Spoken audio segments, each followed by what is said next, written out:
Olá pessoal, agora a gente vai para o nosso último princípio do Pilates e a influência dele no processo de reabilitação. Por último, eu deixei para falar do princípio mais complexo do Pilates, que é o processo de centralização. O que é o processo de centralização? É a gente trazer para o centro do nosso corpo, para o nosso esqueleto axial, a força necessária para executar os movimentos com mais qualidade, para que a gente possa ter os membros superiores e os membros inferiores livres para que o movimento saia de forma perfeita. Para esse processo de centralização acontecer, o Pilates recrutou 6 grupamentos musculares que têm essa função de manter o nosso tronco, de manter o nosso esqueleto axial numa posição de controle. A gente vai falar um por um desses 6 grupamentos musculares e qual é a influência deles no Pilates e no nosso processo terapêutico. O primeiro deles é o reto do abdômen, um músculo extremamente importante para a flexão anterior de tronco, mas que tem uma função de aumento da pressão intraabdominal, influência no processo de micção, de defecação, no processo de expiração, extremamente importante. O reto abdominal ele também auxilia no equilíbrio pélvico, trazendo um mecanismo de retroaversão e de controle das hiperlordoses lombares. Então, um trabalho de fortalecimento do reto abdominal é extremamente importante no processo terapêutico toda vez que a gente se depara com quadros de hiperlordose lombar. Esse músculo vai auxiliar muito no nosso processo e na estabilização desse tronco. O segundo músculo extremamente importante são os oblíquos internos e externos, músculos abdominais também, que têm como função a rotação da coluna, auxiliam na inclinação lateral e na flexão anterior do tronco. Esses músculos estabilizam a nossa coluna de forma lateral. Eles têm essa função e ajudam a segurar a nossa região lombar. É muito comum a gente achar uma fraqueza de oblíquo interno e externo em pacientes com quadro de lombalgia. Então, o fortalecimento desse músculo, ele também está relacionado com esse quadro da reabilitação. Os pacientes que aparecem no nosso consultório com quadros de dor lombar, com quadros de instabilidade lombar, muitas vezes apresentam essa musculatura oblíqua com fraqueza. O terceiro grupamento muscular de ação direta são os multifídios. Os multifídios têm ação de extensão da coluna e estabilização da coluna. Eles são pequenos grupamentos musculares que ligam o processo transverso ao processo espinhoso, lá da região sacral até a região cervical. E esses músculos, eles têm influência direta na manutenção das curvaturas fisiológicas da nossa coluna. Então, é ele que ajuda a manter, quando o paciente tem um quadro de hiperlordose ou um quadro de retificação, esses quadros acontecem por tensão do multifídio, Tanto as hiperlordoses lombares e cervicais, quanto a retificação na região torácica. Esses músculos paravertebrais, eles têm uma influência direta nesse processo. Então, para a gente também é importante, quando a gente se depara com esses quadros, para a gente poder trabalhar direito com o nosso paciente, estabilizar bem essa coluna de forma a não comprometer essas curvaturas fisiológicas. O quarto grupamento muscular são os glúteos, músculos importantes para a estabilização pélvica. Eles têm influência também direta no equilíbrio da pelve. Eles são responsáveis, junto com outros músculos pelvitrocanterianos, pela retroversão pélvica e, consequentemente, pela retificação da coluna lombar. Quando ele traciona a pelve posteriormente, trazendo a pelve em retroversão, ele traz o sacro para uma posição de verticalização e, através do ligamento lombosacro, também tensiona essa região lombar.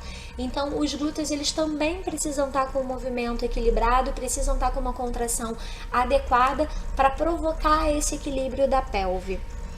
Outro grupamento muscular importante é o nosso assoalho pélvico. O assoalho pélvico que funciona como uma cama elástica para as vísceras, pélvicas, para o útero, para a bexiga. Ele tem grande influência na continência urinária.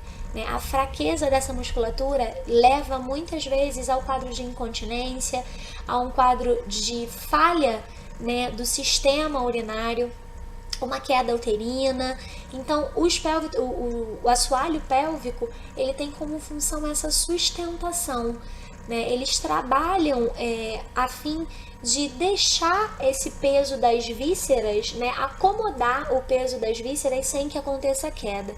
É muito comum acontecer problema na musculatura pélvica com paciente gestante, com paciente idoso. As gestantes, pelo próprio peso do útero, né, precisam de um fortalecimento desses músculos.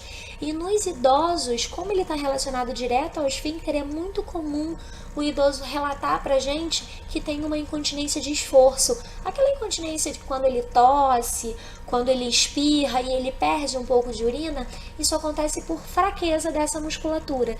Então também são extremamente importantes para essa contenção. E por último, um músculo bem complexo que ficou um pouco esquecido na memória da gente, né, que é o transverso do abdômen. O músculo transverso, ele não possui movimentação articular nenhuma, mas ele possui uma capacidade de aumento da pressão abdominal, né, e contenção das vísceras abdominais que auxiliam na estabilização da coluna. Eles são presos nos processos transversos da região lombar e tensionam esse processo transverso, impedindo que haja um movimento excessivo da coluna quando a gente executa algum movimento. E todo esse músculo, né, esse músculo transverso que cobre toda a face abdominal, ele tem essa função de estabilidade da coluna lombar, um músculo extremamente importante para o paciente que tem um quadro de dor lombar, que é você conseguir estabilizar essa coluna e dar a ela uma sustentação melhor, né? Esses 6 grupamentos musculares que eu falei formam um processo de centralização do Pilates, um processo extremamente importante para a execução de qualquer movimento dentro do método, mas também um processo extremamente importante para o processo de reabilitação, né? A reabilitação, ela liga diretamente esses músculos a uma qualidade de movimento. Então, se eu tenho uma centralização adequada, se eu tenho um centro do corpo, um esqueleto axial estável, eu tenho movimentos com mais qualidade e isso auxilia muito no processo de reabilitação.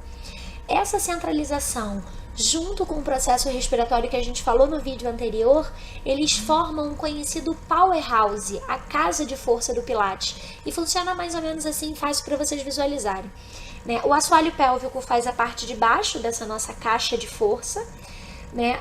Os oblíquos fazem as paredes laterais da caixa de força, né? O reto do abdômen faz a parede anterior, o transverso faz todo o entorno, os multifídios fazem a parede posterior e, para fechar a nossa caixa de força, o diafragma. Esses músculos juntos em uma contração adequada dão à nossa coluna a sustentação que ela precisa para executar qualquer movimento. Então a gente não sobrecarrega a coluna, a gente trata o nosso paciente por essa estabilidade da coluna, né, e consegue resultados fantásticos com o processo de reabilitação. Não é à toa que o Pilates está tendo tanto sucesso com a reabilitação. A gente viu nos últimos vídeos o quanto cada um dos princípios do Pilates influencia positivamente a reabilitação fisioterapêutica do nosso paciente.